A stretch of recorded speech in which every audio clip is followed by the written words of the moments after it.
માનસિક રીતે અસ્થિર અને રખડતા ભટકતા પરપ્રાંતીય લોકોને પોતાના અતિથિ બનાવી સાજા નરવા કરી અને આવા બેઘર બનેલા યુવાનોને તેમના માદરે વતન પહોંચાડવા માટેની અનન્ય સેવા ભુજના શ્રી લોકસેવા સાર્વજનિક ટ્રસ્ટ દ્વારા કરવામાં આવી રહી છે। અનેક બેઘર લોકોને પોતાના ઘરે પહોંચાડાયા છે। ત્યારે છત્તીસગઢના ભાટવાડા ગામના 30 વર્ષના જોન હિન્દીરામ ગોરૈયા 3 થી 4 માસ પૂર્વે પોતાના વતન છત્તીસગઢના ભાટપાડા ગામથી ગુમ થયો હતો અને ટ્રેન મારફતે તે ભુજ આવી પહોંચ્યો હતો। દરમિયાન છત્તીસગઢ ભાટાપાડાનો 30 વર્ષીય યુવાન જોન ગોરૈયા ભુજમાં રખડતો ભટકતો હાલતમાં હોય તેની માહિતી શ્રી લોકસેવા સાર્વજનિક ટ્રસ્ટના મહામંત્રી હેમેન્દ્ર જણસારી અને તેમની ટીમને મળી હતી। આથી તાબડતોબ રખડતા ભટકતા યુવાનનો કબજો લઈ તે માનસિક રીતે અસ્થિર હોઈ ભુજની મેન્ટલ હોસ્પિટલમાં સારવાર માટે દાખલ કરવામાં આવ્યો હતો, જ્યાં તબીબો દ્વારા તેમને 2 મહિના સારવાર આપવામાં આવી હતી। સારવાર દરમિયાન આ યુવાન સ્વસ્થ થયો હતો અને તેમના નિવાસસ્થાનનું સરનામું મેળવવામાં આવ્યું હતું। ત્યારબાદ શ્રી લોકસેવા સાર્વજનિક ટ્રસ્ટ દ્વારા છત્તીસગઢના બલોરા બજાર જિલ્લાના ભાટાપાડા ગામ પોલીસ સ્ટેશનનો સંપર્ક કરવામાં આવ્યો હતો।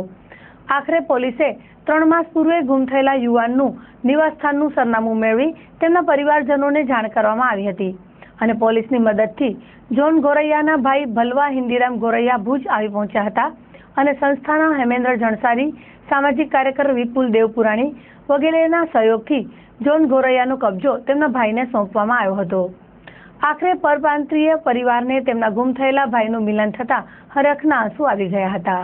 આ દર્દીનું નામ જોન હિન્દીરામ ગોરૈયા છે અને ભાટાપાડા ગામના છે, છત્તીસગઢ રાજ્યના છે।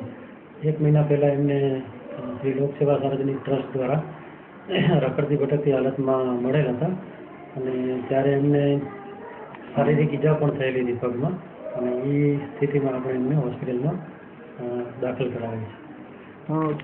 આ ક્યાંથી મળ્યા હતા તમને? અહીંયા કઈ રીતના ટ્રીટમેન્ટ આપવામાં આવી છે?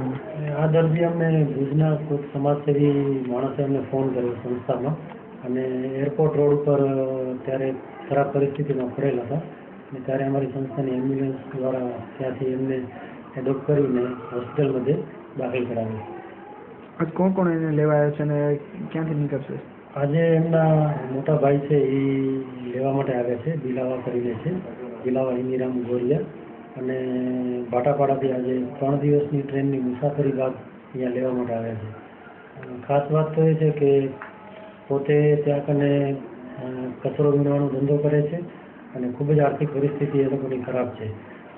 એ લોકોએ સગા સંબંધીઓમાંથી કોઈકના પાસેથી પૈસા માંગીને 3 દિવસની મુસાફરી બાદ ભુજ મધ્યે એ લોકો પહોંચેલા છે। દર્દી જોન હિન્દીરામ અમને લોકસેવા સાર્વજનિક ટ્રસ્ટના સંપર્કથી મળેલો હતો 1 મહિના પહેલાં। જ્યારે આવ્યો ત્યારે એને કઈ ઈજા હતી ને શું પરિસ્થિતિ હતી ત્યારે? જ્યારે પેશન્ટ એડમિટ કરવામાં આવ્યું ત્યારે મેન્ટલ ડિસ્ટર્બ હતું અને શારીરિક ઈજાઓ પણ હતી।